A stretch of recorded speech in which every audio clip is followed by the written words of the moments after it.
Uh, Can you explain your interest in Miss Saigon, the Driftwood, or the Midtown Bar and Grill? Oh, sorry, ask me again. Your interest initially before you bought the Mint in... Oh, I see. Yes, yes. Mhm. Kevin is our realtor as well. We were looking at for probably over a year. Right? We were looking at perhaps we wanted to buy not only the business, we wanted to buy the building as well because we both own property management companies, and that was more important to us to not only own the business but to own the building as well. So we actually, put in an offer, and I guess, that didn't go through. And what was the other one? There were three, the Miss Saigon, the Driftwood, and the Midtown Bar and Grill, all of which are zoned appropriately for yeah. adult special entertainment. Well, we weren't looking at that. We were just looking at owning the business and the building as well. And obviously we had offers in on those, and none of them worked out. I've spoken to a couple of your former employees, and they indicated that it's not infrequent that the dancers actually get into fights. How do you handle that now, and how do you address the whole issue of roid rage? I'll go ahead and answer that. I think when you're going back and you're asking dancers, it's in relation to the Wild Boys business that was a full-time strip bar, and that's one thing is we'll have a choreographed show. It won't be a free-for-all. You what? I didn't hear you. We will have a choreographed show. It's going to be a 2-hour show, so the guys aren't going to be there, for 8 hours at a time and whatever. It's basically, and it's not a free-for-all. It's not make it up as you go. It's going to be a choreographed, rehearsed show like you would see in Vegas or someplace like that. The guys are going to come in, do the show, and basically get out. It'll go right back to being the Mint again at that point. So as far as if there is a dispute or anything else, I think we'd handle it like any other. If we can stop it before it starts, that would be ultimately the first goal. And at that point, we will do whatever's within the law. And if that's reporting any kind of violence or anything else, that's exactly the first thing that we'll do, because we want to be in compliance with running this bar first and foremost. One other thing I'd like to add, Mr. Kozachik, is that, Ronnie had mentioned the show is raunchy and the type of clientele that'll come in. I think it's a slap to the women of Tucson that they don't know how to conduct themselves or act. In 30 years I've been doing it, we've never had one 911 call. These women have helped us with all of our things that we've supported, multiple sclerosis, MDA, Homeless Coalition. Anytime we've had something like that, they've risen to the occasion. Bachelor auction with the fire department. Okay. And that's fair. And so let's talk about the nature of the show then, because you said you appeared on Oprah or Jenny something or other. Yeah, we were the only group ever featured on Vicki Lawrence. Describe the show. So, you said somebody called it raunchy. You referred to it as classy to me, and there's no touching or so describe the show. Sure. Like, for instance, we'll do an act like Jailhouse Rock. We'll take the deal that Elvis did, the little choreographed production he did, and we'll add to it. We have comedians in our shows. We have, you see Dancing with the Stars, you see any of these dance shows you see on TV, we have that same kind of entertainment. We have a choreographer, I'm a choreographer myself, and we work really hard on doing a choreographed show. We're not going to go get some lady and put her hand down our crotch, or we're not going to let him grab our crotch or anything. That's not part of the choreography. Our motto is tastefully fun, professionally done. That's our motto. Okay, and so I was reading some reviews online, and one of them, and I understand the city attorney has me on a short leash here, but it describes some bachelorette party. A woman was brought up on stage for what they called a wild chair dance, and the dancer did some fairly suggestive things that would, it says, all but tried to hump the girl right on stage, flipped the girl upside down, shoved his head up her skirt. Is that the kind of stuff that's going on? Is that the classy act you are? No. What happened last week at the Maverick then with the women who were brought up on the stage? We bring them up there. We have birthday parties and bachelorette parties. We just like to recognize them and have fun.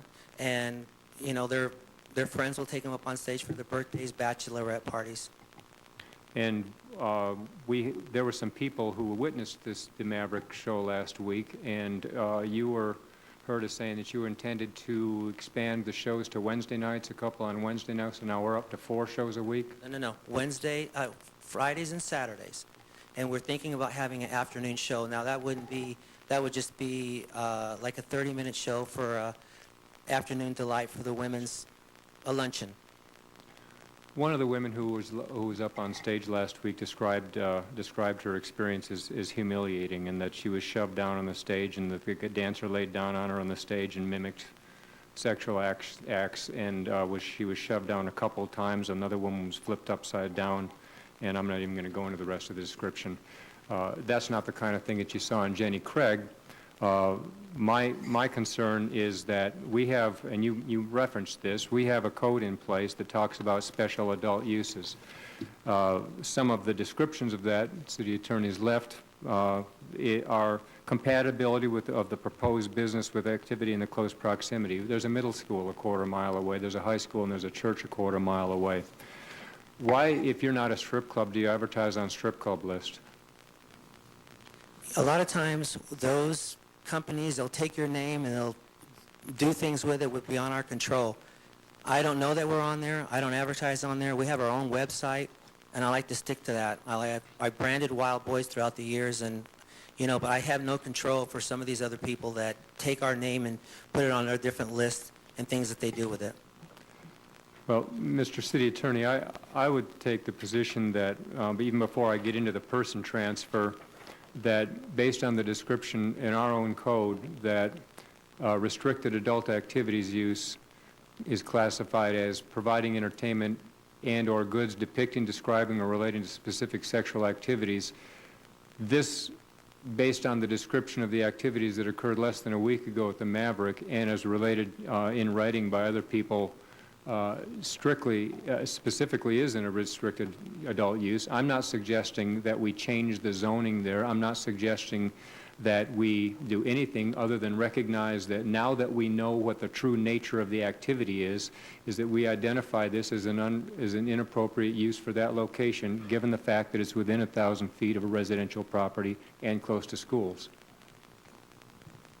Mr. Mayor, members of council, Vice Mayor Kozachik, as was referenced earlier, there was a Board of Adjustment case back in 1993 that examined this type of activity and determined it did not fall under our land use code definition of adult use restricted activities.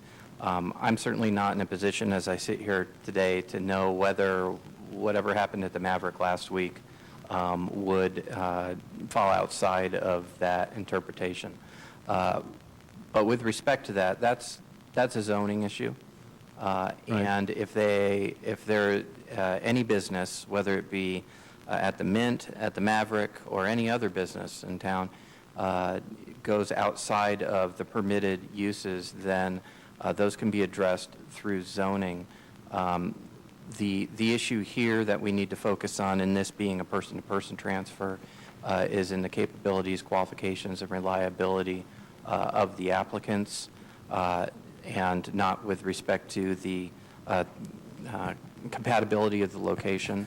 And yet just with respect to the liquor license. I'm not saying that those other issues may not become issues if, in fact, that is the type of activity that's going to occur either at this business or any other.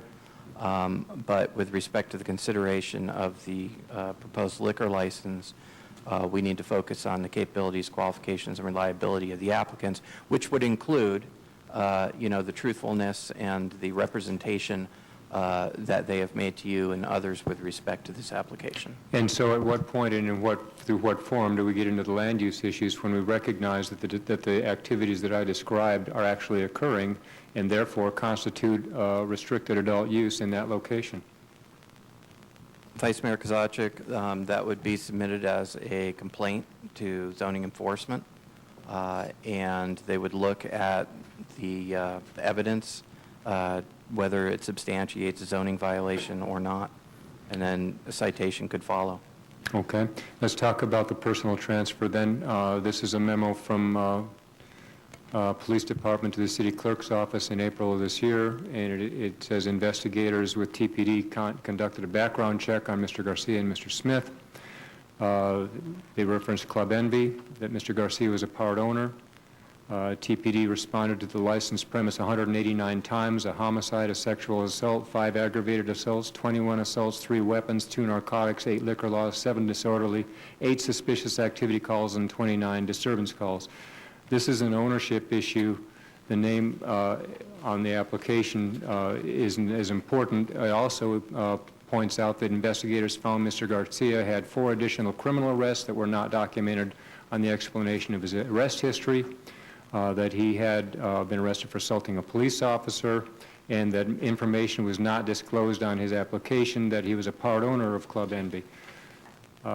You indicated that that wasn't the case earlier on, but this is from TPD. How would you respond to that? Well, TPD did investigate it and found I was not an owner. I provided them invoices from Skyline Promotions to Club Envy, invoices to Cactus Moon, invoices to Pearl, invoices to a lot of nightclubs here in Tucson, and they found that I was not an owner of Club Envy. That's not what the memo from TPD says. When we send these cases up to the State Liquor Board, what is the nature of their review? It is typical that we make a recommendation, and it is typical they're reversed. Is everything that I just laid into the record going to be what they're reviewing? And further, if we have people from the neighborhood here who are concerned, would their testimony also be a part of the record that's being reviewed? Vice Mayor Kozachik, what will happen in any instance of if there's a recommendation for disapproval by the mayor and council, there will be a hearing in front of the liquor board. On a person-to-person transfer such as this, the liquor board will consider only the issues related to capability, qualification, reliability of the applicant.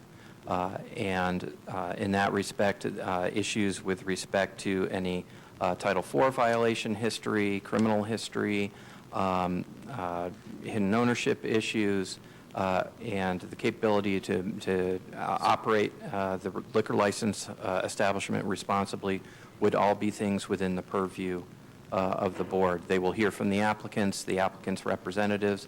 Our office would be at the hearing to represent the position of mayor and council.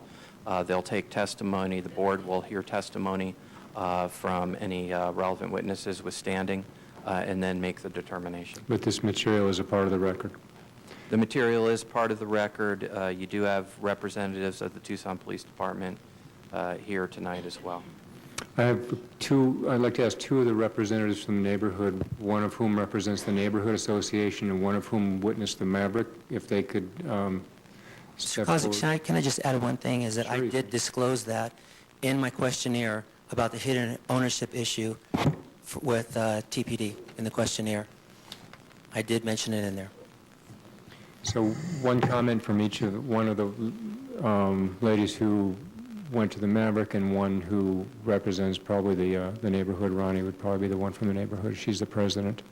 Either Barb or Ronnie, or you guys pick. Fine. That's fine. Andrea and Ronnie?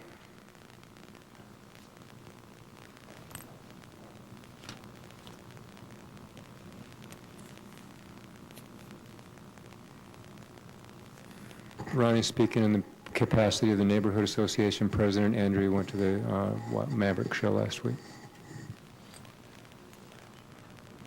Good evening, Mayor Rothschild,